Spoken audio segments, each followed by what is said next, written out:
Welcome to Great Stories Every Day, where real, mysterious, and chilling stories are brought to life as if you were living them yourself.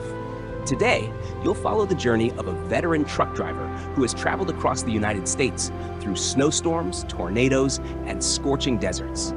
But nothing in his 40 years on the road prepared him for the terrifying night of his 39th birthday at a strange roadside stop called Stop 419. A place that doesn't exist on any map, a room filled with portraits that have no eyes, and whispers echoing from beneath the ground. Are you ready to hear the truth? Listen closely to the full story, and beware of the knocking at midnight. Starting right now, Stop 419, the curse beneath the ground. My name is Michael Harris, 66 years old now. I was a long-haul truck driver for nearly 40 years. Before retiring, I'd driven across almost every state in the U.S., from Maine to California, from icy Alaska to the swamps of Louisiana. I've driven through snowstorms, hail, tornadoes, and floods. But one night, just one night, changed the way I see the world forever. Not because of the weather, not because of people, but because of something that doesn't belong to the world of the living. It happened in 1998, on a haul from New Orleans to Phoenix, Arizona. I was transporting home appliances and had a tight delivery schedule, so I was driving through the night. It was June 13th. I remember because it was my 39th birthday. My wife called and said, "Make sure you stop and rest. Don't push yourself." I laughed and replied, "I've driven through Death Valley without falling asleep. Don't worry." But I was wrong. Around 11 p.m., while driving along Highway 60 through eastern Arizona desert, I noticed the truck swaying. The tire pressure warning light came on. Left rear tire was losing air. I pulled over, grabbed my flashlight, and sure enough, the tire was flat. I got my tools to change it, but the desert wind was fierce, sand blowing everywhere, and my flashlight flickered out. I tapped it. Dead.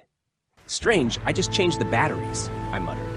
Then I saw a faint light in the distance. Looked like a gas station.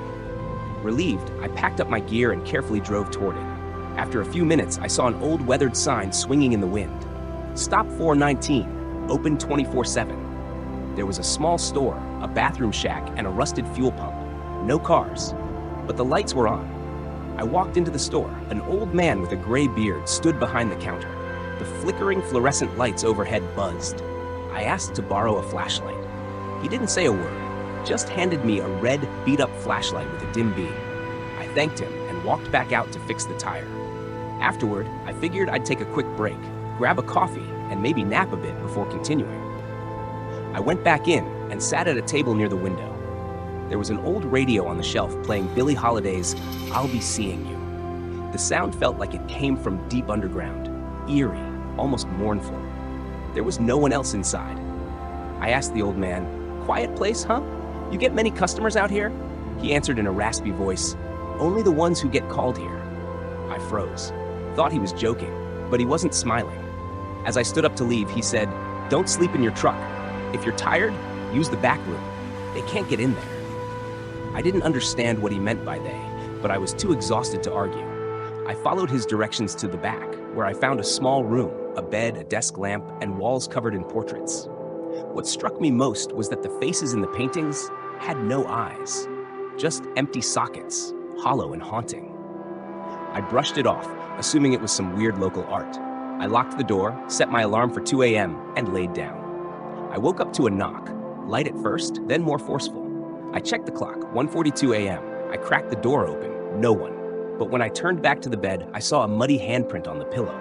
I panicked, rushed out. The entire stop was dark, no lights, no truck, no old man. Everything was gone, as if it had never existed. I stood alone in the thick silence of the desert. I screamed for help, no answer. I circled the area, nothing. No tracks, no store, no gas station. I began walking toward the highway, but every step felt heavier. The ground turned soft, like wet soil. Then I heard whispering, dozens of voices in the wind. "You weren't supposed to come. You shouldn't have stopped. You shouldn't have slept." I yelled, "I just want to go home. I don't belong here." Suddenly, I felt dozens of invisible hands pulling me back. The earth beneath me cracked open. From the ground, eyeless faces emerged, moaning, screaming. Then, darkness. I woke up in a Phoenix hospital. The doctors said they found me wandering the desert, confused, dehydrated. My truck had been discovered 10 miles away, locked with the flat tire untouched. I asked about the gas station, stop 419. They looked at me like I was crazy. Local police confirmed no such stop exists on that highway. I drew a picture of what I'd seen. An officer turned pale and said, "That's it. That's what it used to look like. But stop 419 burned down in 1967. Gas explosion. Killed the owner, an old man named Daniel Crowley. No one's been out there since." I didn't say another word, but that night when I got home, I found the tablecloth from that cafe in the truck cabin. Same pattern, same coffee stain, and on it, a fresh, wet, muddy handprint. Every year since, on the night of June 13th, I hear Billie Holiday's voice in my dreams. I see that same room, and I hear knocking, soft, then loud, as if something or someone is still trying to come in.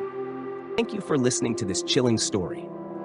If you enjoyed it, please subscribe to Great Stories Every Day for more true and mysterious tales. Don't forget to leave a comment below. We'd love to hear your thoughts and any spooky experiences you want to share. Stay safe, and we'll see you in the next story.